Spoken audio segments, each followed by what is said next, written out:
They're going to vote the way you want them to vote. Facts. They're going to do whatever it is that they feel the government is daddy, mommy, daddy government. First of all, that kind of low expectation racism is just, that's not equality. You're setting people up to become future failures. Now what happens? You got a young boy that's looking like he want to save the day. I'm going to go out there on the block. I'm going to go do something that's going to be like, mama, look, I got this. Look, I brought some home. So it's a lot more to it. See, but that's how that hustling starts. But once you start packing that fridge and you still got $200-300 left over, now you starting to shop. Now your mindset can totally change. And you ain't thinking about nothing legal no more. Cause you done went from, like he said, walking to try to eat to now we eating good and I'm the man now. Yeah. Yeah. Until you get caught, until you go to jail. And then what? Then everything is unstable, everything's derailed. I mean, that doesn't last forever. It doesn't last forever. And I know for a fact because I've experienced it. Hey, oh no, it don't last. But criminals don't look at if I get caught. That'd be the last thing. That's why they start crying when they get put in cuffs. Well, my dad didn't cry. He took it like a champ. Into get cuffed up and sit in there. Okay. The ones to be crying and snot coming out, it's like, yeah, bro, this is the real part of it now. You know, one thing about people, I'll use my dad as a great example, but he would get caught, go to jail, and he didn't make excuses. He didn't say it was somebody else's fault. He took accountability and he came out, did it again, go back in until one day he said, you know what? I have to be around for my daughter in her critical years. So he turned his life around when I was like preteen. Okay. And he stopped doing that, you know? Oh, wow. But that kind of accountability is so rare, and it's so, I mean, this is going to sound weird, but it's admirable for somebody that commits a crime to be like, yeah, you know what, I did it. That's something respectable in a person, because you know that they have an honest heart, which a lot of people will either try to pin the blame on someone else or just avoid consequences. I'm saying, y'all gonna commit crime before selling your daughters, or you gonna sell daughters before committing crime? I'm committing the crime before selling my daughter. I'm sorry, that's me. It ain't no crime. You go ahead. No, I believe in doing what you got to do. I believe in doing what you got to do. However, being accountable for your actions and knowing there's consequences to it. That's what I believe. Do what you got to do. So here's the thing. You commit a crime over there. No, listen, I'm just saying, and I know it's so silly to say because that's what we were originally talking about, man. It's what do you do? Like, I get it. Like, don't think for a second that these youngins don't know the consequences. They know a whole gang of people who have been in and out. They probably been in and out of jail their whole damn life. They get the consequences. They just don't care. Or they say it won't happen to me. It won't happen to me. I won't get caught. That's the mentality too. Yeah, and that won't happen to me. Like, I'm gonna win. I'm gonna be Jay-Z. And you just hearing about jail. You served in the military, right, Jen? I'm still in. She can tell us about stories, and she can I don't know if she can be like, y'all don't want to join the military because this, and that. But until we see that action, just like jail, dudes come out of jail big and swollen, cut up with stories. Not one person ever came out of jail and said, I get. Not one.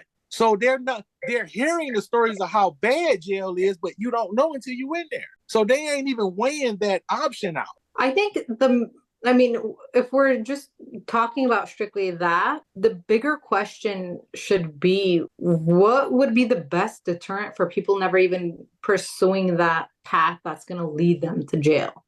That's what I was going to come in and ask y'all too, was like, what causes somebody to become a criminal? Circumstance. I have an idea, but I mean, I got a testimony. Okay. So before you give your testimony, I feel like because we always talk about politics, I feel like one of the left's argument is that it is capitalism, right? We was talking about capitalism earlier, the downfalls of it, right? The capitalistic society, which is a pyramid.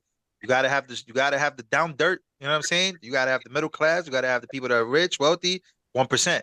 Gotta have those people that are all down there. I'm not making excuses. This is the argument that they make, which to a degree I love seeing the argument on the other side as well, because I don't think just because you are in a bad situation means that you have to go kill somebody or sell drugs or go or become a criminal. But what I'm saying is that that's the argument that is made, is that what is it that causes somebody to become a criminal? You said circumstances. Well, what created those circumstances? So I believe I said circumstances, but that whole capitalist argument that the liberals always talk about. But guess what? In a communist country and socialism, there's classes too. It's the only thing is that it's the people in government and then the poor people, the really poor people. There's two classes. And what liberals don't realize is that socialism, to me, in my opinion, and going to freaking ration lines with my family members in Cuba, getting the rations, the weekly rations and stuff. I've been there and I've seen it. I've never lived it. I've been there for a whole month, 2 weeks, a month at a time. But that's not the life to live. Capitalism, yes, there's pros and cons to it, but I prefer capitalism over socialism or communism any day. You know what you're describing? Socialism, in terms of communism, is equity, and American capitalism is equality. Everybody in this country has every single opportunity at their fingertips to make themselves successful and their family successful.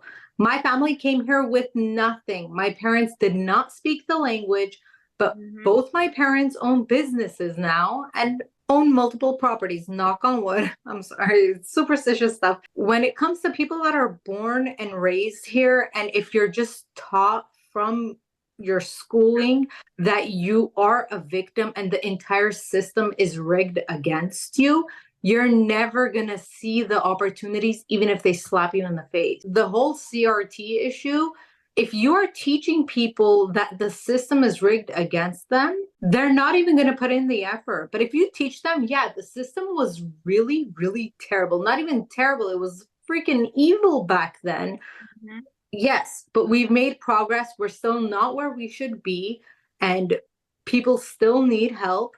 I agree. But here are the opportunities that you can take advantage of and use these tools to get ahead. Teach somebody how to fish instead of handing them a fish. Give them the opportunities that's going to make them successful in the long run and help build a foundation for generational wealth, rather than giving them a UBI where every month they're getting $1,000 in the mail from the government. I have a question.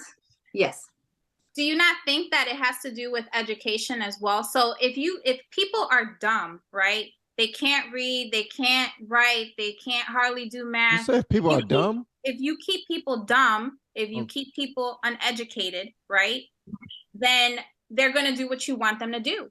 They're going to vote the way you want them to vote. Facts. They're going to do whatever it is that they feel the government is, daddy, mommy, daddy, government is going to take care of me and, give me a handout, right? Maybe they don't see it as a handout, but I feel like it's intentional the way things are, because I feel like the education system is where we needs to be revamped, So I agree and I disagree with you. In terms of the education system does need to be revamped, because was it Oregon's governor that decided to remove the standardized testing standards or lower them for where they were saying that it was so high because to make blacks. Yeah. First of all, that kind of low expectation racism is just, that's not equality. You're setting people up to become future failures. I agree with that part because of No Child Left Behind. That was another thing that happened, and it did not do our community well at all. Exactly.